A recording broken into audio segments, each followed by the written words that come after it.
Hello viewers, I am Mohit Gupta, a computer science and engineering student at Acropolis Institute of Technology and Research. Today we will be covering spooling and buffering in operating systems. So, spooling and buffering are two topics of operating system that play a crucial role in optimizing the interactions between the CPU, memory and the peripheral devices. Let's quickly jump to the next slide. What is actually spooling and buffering? This slide will give you an introduction of what are these two terms. So first, spooling. Spooling, which stands for simultaneous peripheral operations online, is a technique for managing data flow between CPU and a slow peripheral device like a printer. It involves temporarily storing the data in a buffer, allowing the CPU to continue processing other tasks while the peripheral operates. So what is actually spooling? Nothing. Spooling केवल एक ऐसा criteria है, अगर हमारे पास एक input device है, CPU है और आउटपुट डिवाइस है, तो स्पूलिंग इनके बीच का स्मूथ फ्लो मेंटेन करता है. अगर इनपुट डिवाइस की स्पीड बहुत ज़्यादा है एंड आउटपुट डिवाइस उतना तेज़ परफॉर्म नहीं कर पा रहा है, सारी रिक्वेस्ट फुलफ़िल नहीं कर पा रहा है, तो स्पूलिंग सीपीयू को लॉक कंडीशन में आने से रोकता है. इंस्टेड स्पूलिंग क्या करता है, वो एक बफर मेमोरी में जो भी इनपुट डिवाइस कमांड्स भेज रहा है उसे स्टोर कर लेता है. मीनवाइल सीपीयू फ्री रहता है ताकि वो दूसरे टास्क को भी केटर कर सके जो कि सिस्टम में हो रहे हैं या जो रिक्वेस्ट यूज़र दे रहा है सीपीयू को दूसरे टास्क करने के लिए.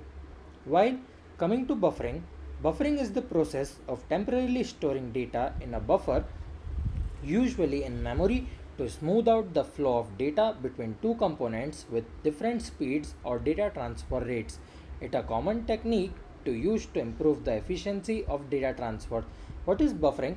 Buffering basically दो components के बीच में वर्क करता है, मेनली उनके डेटा ट्रांसफ़र के टाइम.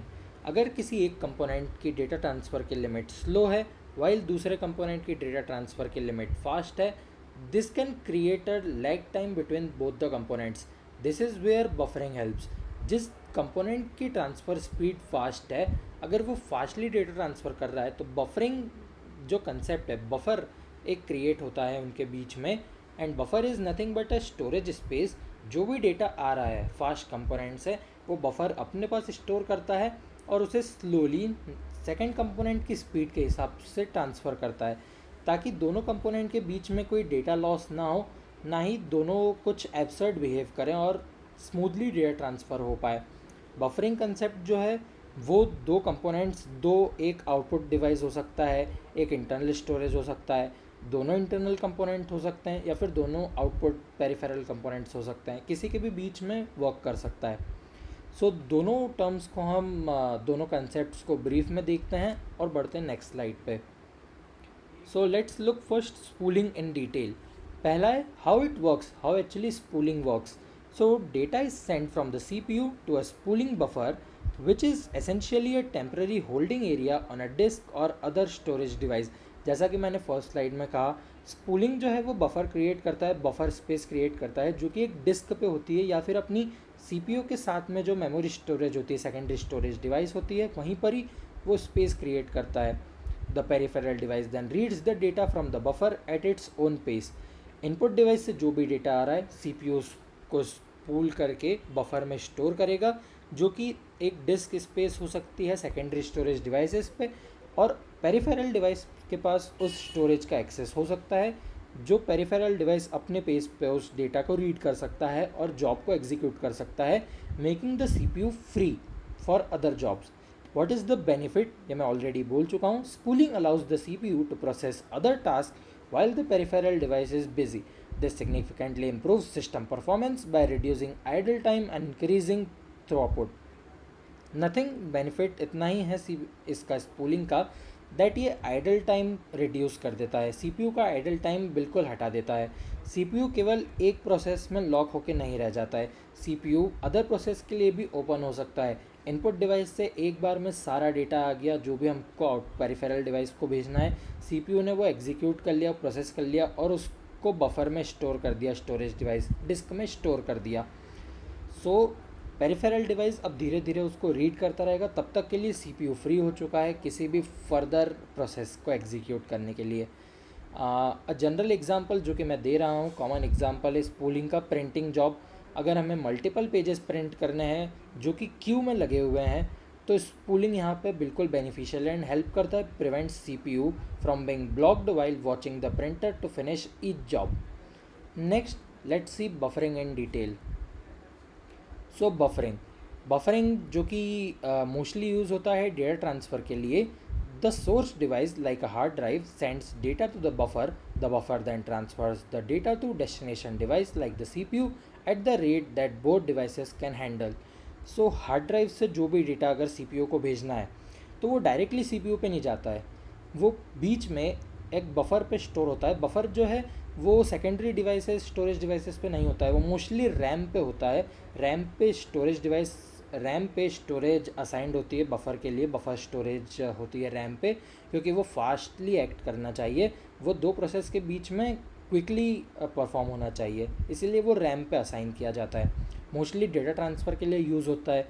सो जब भी डेटा हार्ड ड्राइव से सीपीयू को जाना होगा वो बफर में स्टोर होगा, धीरे धीरे डेटा बफर में स्टोर होगा और वैसे ही साइमल्टेनियसली सीपीयू पे जाता रहेगा, एक ऐसे पेस पे जब दोनों को सही लगे, वो पेस दोनों हार्ड ड्राइव और सीपीयू दोनों हैंडल कर पाए उस पेस पे। Next, synchronisation. Buffering helps synchronize the flow of data between devices with different data transfer rates, ensuring the data is delivered efficiently and without loss.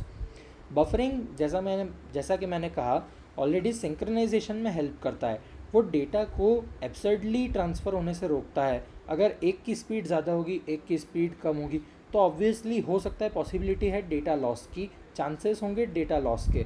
तो buffer क्या करता है, उसको प्रिवेंट करता है। बफर एफिशिएंटली डेटा को deliver करता है दोनों कंपोनेंट्स के बीच में। नेक्स्ट, जो कि इसी पॉइंट में कवर हो गया, एरर हैंडलिंग।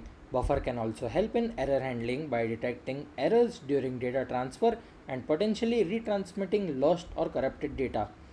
ये एक बहुत अच्छा बेनिफिट है बफरिंग का। बफर जो भी डेटा स्टोर करता है वो अपने पास स्टोर रखता है तब तक जब तक वो एफिशिएंटली दूसरे कंपोनेंट में ट्रांसफ़र नहीं हो गया है।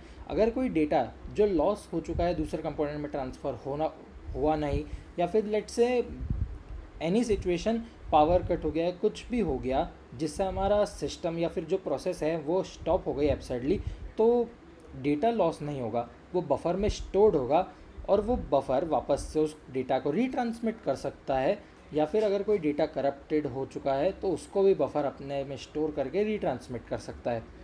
Next, let's look at the comparison between spooling and buffering through a table. So ये एक टेबल है जो कि स्पूलिंग और बफरिंग के बीच में डिफरेंस बता रही है डिफरेंट फीचर्स पर। First, purpose. स्पूलिंग का पर्पस क्लियर है। स्पूलिंग डेटा फ्लो मैनेज करता है सीपीयू और स्लो पेरिफेरल्स में।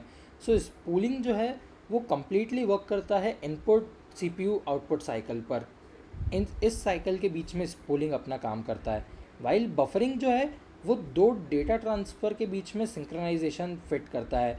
अब वो दो डेटा ट्रांसफ़र इंटरनल कंपोनेंट्स भी हो सकते हैं, लाइक एक डिस्क से दूसरे डिस्क, या फिर दो एक्सटर्नल कंपोनेंट्स हो सकते हैं, या फिर एक इंटरनल एक एक्सटर्नल, कुछ भी हो सकता है, उन दोनों के बीच में बफरिंग हो सकती है।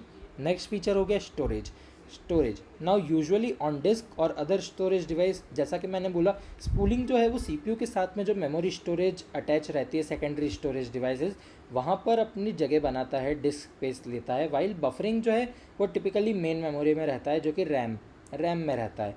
नेक्स्ट, एप्लीकेशन की बात करी जाए, स्पूलिंग की एप्लीकेशन प्रिंटिंग में हो सकती है, बैच प्रोसेसिंग में हो सकती है, वाइल बफरिंग की एप्लीकेशन जो है वो फाइल ट्रांसफ़र हो सकती है, डिवाइस ड्राइवर्स हो सकती है, या फिर नेटवर्क कम्युनिकेशन हो सकती है जब बैंडविड्थ नहीं मिल रही हो अगर, या फिर नेटवर्क कम्युनिकेशन में सिग्नल्स एक जगह से दूसरी जगह ट्रांसमिट करने हो लेकिन बैंडविड्थ नहीं मिल रही हो, तो वो सिग्नल बफर में स्टोर हो सकते हैं। नेक्स्ट, एफिशिएंसी की बात करी जाए, दोनों ही सीपीयू की एफिशिएंसी इन्हेंस करती है। स्पूलिंग जो है वो सिस्टम परफॉर्मेंस इन्हेंस करती है, जो सीपीयू का आइडल टाइम रिड्यूस करने से हो सकता है, वाइल बफरिंग जो है वो मेंटेन करता है high data through out between all the devices, high data transfer through out between all the devices. Next बात करी जाए एरर हैंडलिंग की। सो स्पूलिंग जो है it can help detect and retry failed print jobs. Spooling के मदद से हम फेल्ड प्रिंट जॉब्स को अवॉइड कर सकते हैं। लाइक अगर प्रिंटर में कुछ दिक्कत आ गई तो डरने की बात नहीं है, बिकॉज वो डिस्क स्पेस पे जो भी कमांड्स आए थे वो वहीं पर हैं अभी भी। नेक्स्ट बफरिंग की बात करी जाए तो buffers can store and retransmit corrupted data. अगर डेटा ट्रांसफ़र में करप्ट डेटा आ गया है तो बफर पे स्टोर्ड है, वो उसको रीट्रांसमिट कर सकता है। सो ये कम्प्लीटली था स्पूलिंग एंड बफरिंग के ऊपर। Now let's see the summary and let's move to the end of our video. In summary, both spooling and buffering are important techniques used in operating systems to improve system performance and efficiency. Spooling manages data flow between the CPU and slow peripherals, while buffering synchronizes the data transfer between devices with different speeds. Understanding these concepts is crucial for comprehending how modern computer system functions. As you can see, एक image भी लगी हुई है, ये perfectly depict कर रही है spooling और बफरिंग को. स्पूलिंग जो है वो input output operation of one job overlap करता है with the execution of another job, while buffering जो है वो ओवरलैप करता है input output operation of one job with the execution of same job. तो आप ये देख सकते हैं यहाँ पर एक डायग्राम के थ्रू इसको बताया गया है and you can any time view it in future. I will be sharing this PPT in the description of the video. Coming to the end slide, thank you for watching. Hope this finds you good, and hope this explains the concept of spooling and buffering very well. Thank you.